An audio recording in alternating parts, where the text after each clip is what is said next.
कांग्रेस और अन्य विपक्षी दलों ने संसद के मानसून सत्र के दौरान उच्च सदन में अशोभनीय आचरण को लेकर शीतकालीन सत्र की शेष अवधि के लिए निलंबित किए गए राज्यसभा के 12 सांसदों का निलंबन रद्द करने की मांग करते हुए मंगलवार को मार्च निकाला। विपक्षी नेता संसद में महात्मा गांधी की प्रतिमा से मार्च निकालकर विजय चौक तक गए। राज्यसभा में नेता प्रतिपक्ष मल्लिका अर्जुन खड़गे और सदन में कई विपक्षी नेताओं की बैठक में यह फैसला किया गया था।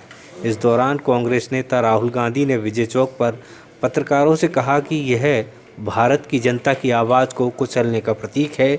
उनकी आवाज़ दबा दी गई है।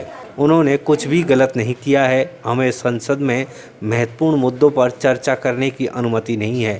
कांग्रेस नेता ने कहा कि हंगामे के बीच संसद में विधेयक दर विधेयक पास हो रहे हैं। यह संसद चलाने का तरीका नहीं है। पीएम सदन में आते नहीं। हमें राष्ट्रीय महत्व के किसी भी मुद्दे को उठाने की अनुमति नहीं है। यह लोकतंत्र की हत्या है। प्रधानमंत्री जी हाउस में नहीं आते हैं। कितने दिन से नहीं आए?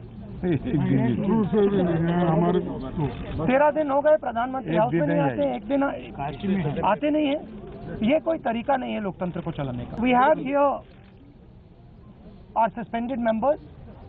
This is a symbol of the democracy of this country. This is the symbol of the crushing of the voice of the people of India. They have been suspended now for 2 weeks. They are sitting outside. Their voice has been crushed. They have done nothing wrong. The Prime Minister doesn't come to the House. And any time we want to raise an issue of national importance, we are just not allowed to do so.